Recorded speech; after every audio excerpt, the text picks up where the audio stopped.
Hi everybody, Robert Dyer, and welcome to the Robert Dyer channel, where today I have another, it seems like there's a never-ending barrage of new Oreo flavors coming out. And here I have one of the most unique so far, and that is the Chocolate Hazelnut Oreo. And I think, as you can imagine, that this is really meant to be a Nutella Oreo without actually licensing the Nutella product, which could be seen as a drawback. I think there'd be a lot more excitement about this if it had the branding on it.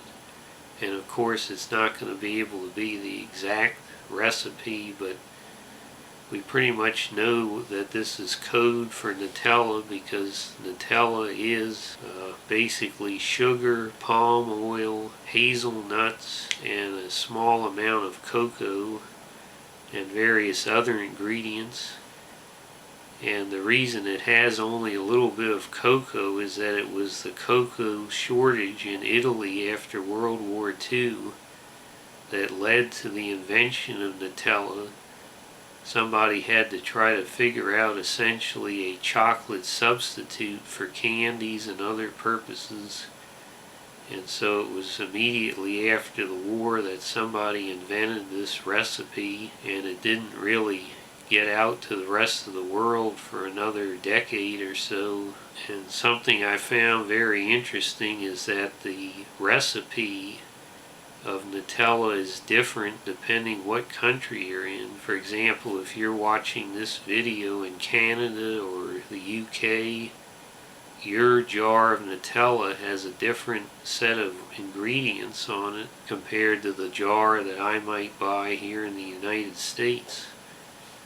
So that's quite odd and interesting, because why would your signature product be a different recipe in various countries? So here's a look at the packaging, and as you can see, they're not playing around with the Nutella theme. They're pretty much showing you a jar of it right there without a label on it. Some sort of a fancy spoon with some of it on there, and then finally down here you've got the actual cookie with the standard Oreo, what they called from the beginning the embossed biscuit. So here's the package now open, and you can see that, by golly, those Oreo robots in the factory have helped themselves to one there out of the upper left corner. I have to say they showed a little bit of, well, actually no, there's another one missing there from the left side in the middle row. But it looks like they showed some restraint and didn't take one out of the third row. And you can see the filling there definitely has that brown sort of a tinge compared to a straightforward chocolate. So here I've got one out of the package, and before I get started, I have to give a shout out to Audrey. Have a super great birthday, Audrey, and thank you so much for being a subscriber to this channel. And if you would like a shout out, just order any of the merchandise from the Robert Dyer store below this video and post a photo of what you got on social media and tag me on it, and you too can get a shout out right here on the Robert Dyer channel. Now, the aroma,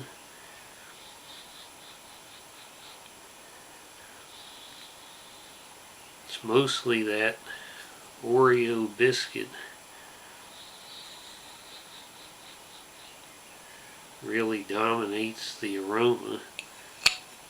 Now I'm going to take the top off so that I can first try this very special filling by itself. Now I'm going to dedicate this first bite to Baron Zemo.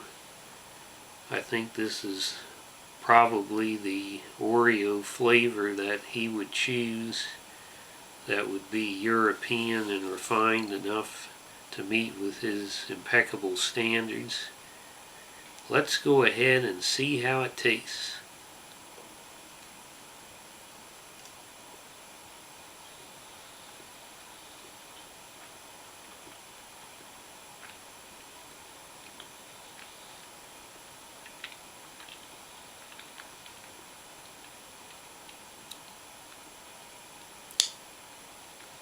Well, it's definitely not a exact duplicate of Nutella.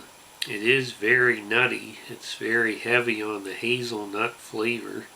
I could imagine Baron Zemo having a couple of these, perhaps with a cup of cherry blossom tea.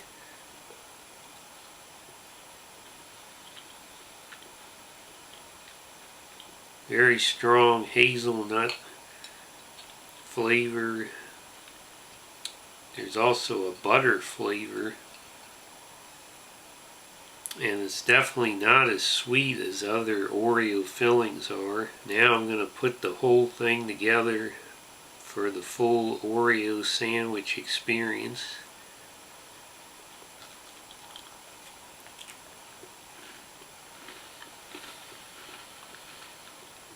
Okay, my turn, Cookie Monster. Special report. Special report. I'm TarnationBob, here live at Cape Carnival, Florida, for a historic moment. The first helicopter flight on another planet, Mars. And I'm joined by telephone by a very special co-host, Egon Musk. Hello? How are you today, Egon? I'm the richest man in the world. How did I go from Princess Mara to Grimes? I have to say that the surface of the TV studio, of the planet Mars, certainly looks foreboding today. And now, here comes the helicopter out of the Mars lander. Wait a minute. That is the familiar candy corn striped helicopter from Magnum PI, with TC at the controls. How did he get to the red planet? I don't know, Babaloo, but Grimes. No wonder I'm trying to get away to the planet Mars. He's saying something to Mission Control back in Florida.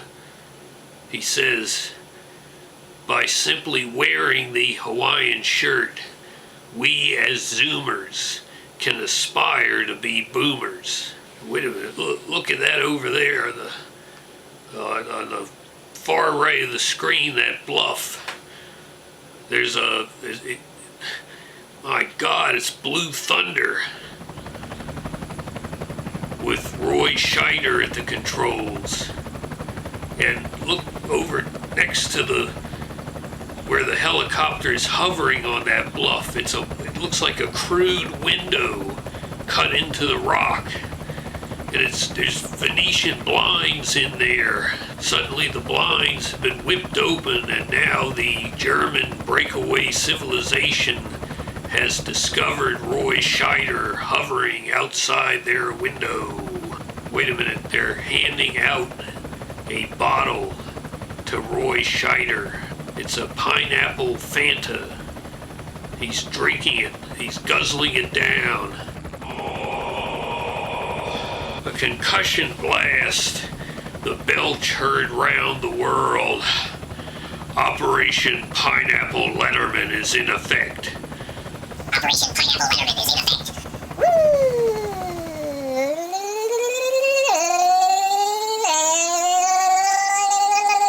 Well, I'd say my reaction's a little bit complicated because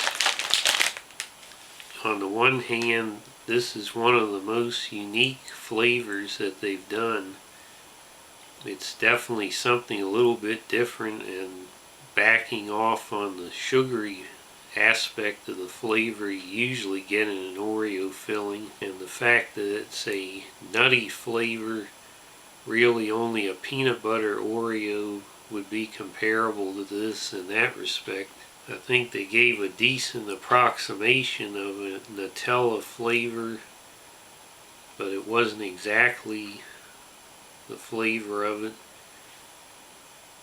It somewhat reminds me when I put the cookie all together as a sandwich.